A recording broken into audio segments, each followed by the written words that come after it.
সেদিনটা ছিল রোদ ঝলমলে, আর এই সি ওয়ার্ল্ডের বিশাল এরিনায় দর্শকদের ভিড় ছিল উপচে পড়ার মতো। শিশুরা হাততালি দিচ্ছে, সবার চোখ মঞ্চের মাঝের নীল পানিতে। আর সেই পানির কিনারে দাঁড়িয়েছিলেন জেসিকা রেডক্লিফ, ৩২ বছরের অভিজ্ঞ ট্রেনার, যার হাসি ছিল দর্শকদের সবচেয়ে বড় টিকিট।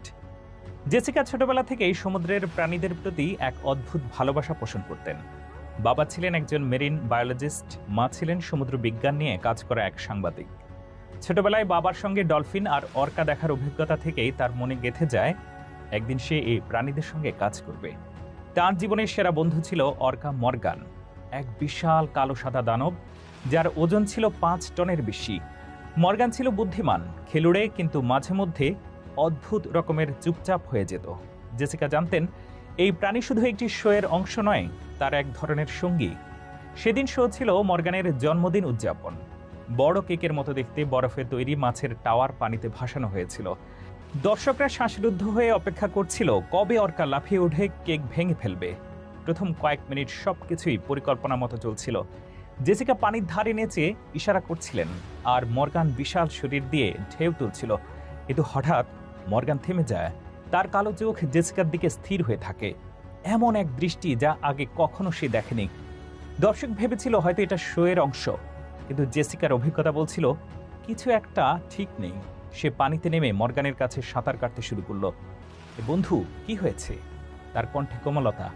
কিন্তু পরের মুহূর্তেই সবকিছু বদলে যায়। মর্গান হঠাৎ ঝাঁপিয়ে পড়ে, জেসিকার হাত শক্ত করে চেপে ধরে টেনে নিয়ে যায় পানির নিচে। দর্শকের করতালি থেমে যায়, এক ধরনের আতঙ্ক ছড়িয়ে পড়ে। পানির ফেনার ভেতর শুধু এক ঝলক সাদা কালো দেহ আর মানুষের লড়াই করার ভঙ্গি দেখা যাচ্ছিল।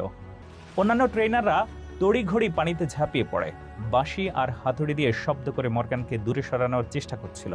কিন্তু সে যেন নিজের জগতে ঢুকে গেছে, কেউ কিছুই করতে পারছিল না। ১ মিনিট, ২ মিনিট, তারপর এক দীর্ঘ নীরবতা। শেষ পর্যন্ত মর্গান নিজেই জেসিকাকে ছেড়ে দেয়। তাকে দ্রুত পানির বাইরে তোলা হয়, কিন্তু ততক্ষণে সব শেষ। দর্শকদের চোখের সামনে নায়িকা হারিয়ে যায় সমুদ্রের অন্ধকারে।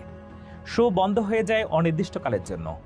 সংবাদের সেদিন রাতেই শিরোনাম, প্রিয় ট্রেনারের মৃত্যুতে শো বিশ্ব স্তব্ধ।